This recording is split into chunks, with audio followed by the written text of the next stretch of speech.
This is Let's Read Social and Structural Determinants of Indigenous Health by Cindy Jardine and Lori Ann Lines. So this is actually from a book that's called Northern and Indigenous Health and Health Care, edited by Exner, Pirot, Norby, and Butler. And it was published by the University of Saskatchewan in 2018, and it's actually an open educational resource, so anybody is allowed to download it and read it.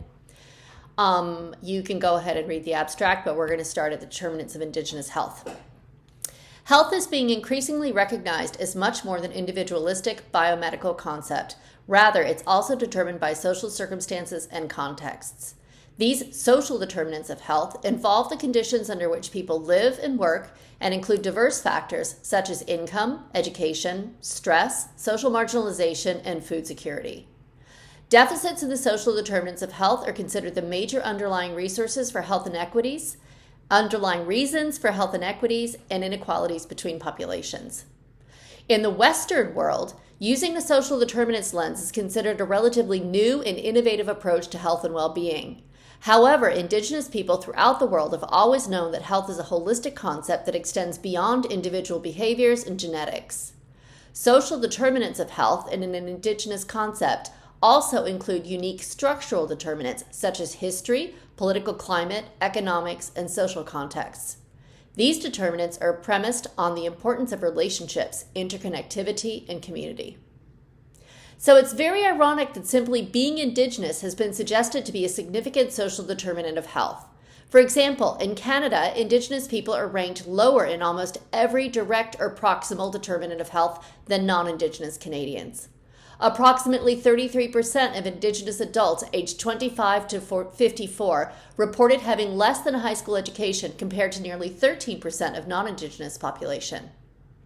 The median total income of the Indigenous population for the same age cohort was reported to be just over $22,000 compared to over $33,000 for the non-Indigenous population. Indigenous Canadians are described as being 3 times more likely to experience food insecurity. These deficits are facilitated by intermediate determinants of health, such as government programs and policies on healthcare, education, and justice. Multiple adverse health outcomes resulting from these deficits include, but are not limited to, elevated rates of infant and young child mortality, infectious diseases, malnutrition, tobacco use, accidents, interpersonal violence, homicide, suicide, obesity, cardiovascular disease, diabetes, and diseases caused by environmental contamination. For example, the age-standardized rate for diabetes is 17.2% for First Nations individuals living on reserve, compared to 5% for other Canadians. The prognosis for those who suffer ill health is also worse. First Nations people with cancer have significantly poorer 5-year survival than their non-Indigenous peers. However, it is important to remember that these statistics, while important for identifying inequitable population circumstances, capture only a symptom-heavy aspect of Indigenous health. Determinants of Indigenous health also include positive, affirming, and health-promoting factors, as described below. Underlying these proximal and intermediate determinants of health are the continued effects of colonialism, often considered to be the most important foundation or distal determinant of health for Indigenous peoples. In Canada, the symptoms of colonialism largely stem from the devastating Indian residential school system, occurring from 1892 to the mid-1990s, that aimed to eliminate the, quote, Indian, end quote, in the Indigenous population by destroying families, culture, and language. Health issues faced by Indigenous people are a multiplicative product rather than additive sum of cultural wounds resulting from colonialism. Beyond individual impact, such wounds impact the entire community and ways of life. These historical contexts are a structural determinant of health that is considered to be a key etiological factor underlying health rates of illness, disease, and mortality in Indigenous populations. Next section, addressing inequities moving forward. Addressing inequities resulting from shortfalls in the social determinants of health is an ongoing problem, particularly for Indigenous populations. However, Indigenous scholars and researchers have identified several areas for positive change. First, health policymakers need to adopt a structural approach to addressing health inequities concerning Indigenous peoples, rather than continuing to myopically focus on proximal determinants and effects, despite the obvious lack of impact. Failing to address the underlying root causes of disparities, such as a lack of resources for healthy child development, fair and equitable employment opportunities, and differential exposures to harmful environments, perpetuates the structural inequities that are impacting future generations. Second, we need to change the focus to individual and community strengths, that is, what Indigenous peoples need to succeed, as opposed to the more traditional focus on problems, that is, where and why they have failed.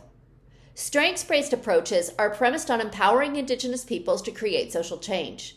This is consistent with viewing social determinants of health as health promoting as opposed to health demoting, factors that are influenced by political ideologies, public policies, societal recognition and outrage, and the ability of individuals and communities to effect change. Using a health promotion lens to shift the focus from a pathogenic approach that emphasizes factors related to disease and illness to a salutogenic model that stresses positive salutary factors that support people's health and well-being. Finally, in the spirit of strengths-based approaches, we need to promote, encourage, and enable people to experience positive determinants of health in a culturally appropriate way and accept these as legitimate health determinants. In an Indigenous context, these include activities on the land, language, traditional means of sharing and passing down knowledge, and connectivity to peoples and communities. Providing opportunities for Indigenous-led research and recognizing Indigenous traditional knowledge as valid encourages deeper investigation into these important structural determinants of health. Research we have conducted with Northern Indigenous youth has demonstrated the inextricable link they may make between connection to the land and health and the value they attach to the relationships honed through traditional activities. In summary, reframing our approach to addressing the most profound societal determinants of Indigenous health through a structural rather than symptom perspective is necessary if we're to realize the elimination of inequities for the founding inhabitants of the circumpolar North. Doing so from a strengths-based perspective that focuses on celebrating, reinforcing, and reaffirming determinants specific to Indigenous peoples' health holds the most promise for achieving this goal. The end.